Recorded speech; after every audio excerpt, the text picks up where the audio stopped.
Il était une fois, à Bondy, petite ville de Seine-Saint-Denis, une jeune fille qui vivait avec des rêves plein la tête et une envie farouche de les réaliser.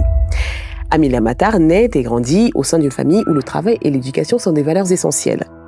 Pour ses parents, hors de question de faire les choses à moitié.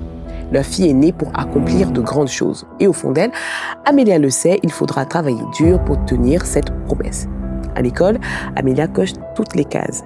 Première de la classe, elle apprend avec passion sous le regard plein de fierté de ses parents. Chaque bonne note est une petite victoire, un pas vers un futur meilleur. Tout semble aller pour le mieux jusqu'au jour où tout s'écroule.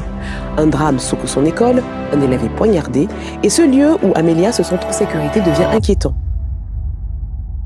Ses parents sont choqués et ils décident de l'inscrire dans un autre établissement, loin de cette violence qui leur rappelle que Bondy n'est pas une ville où il fait toujours bon vivre.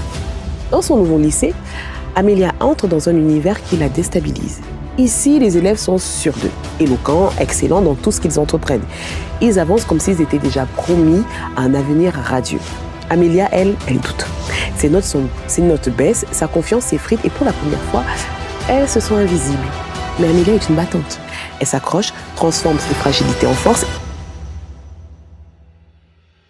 et obtient un DUG en lettres modernes à la Sorbonne, puis un master en communication. Pas à pas, elle retrouve sa confiance et comprend que l'échec n'est qu'une étape vers la réussite.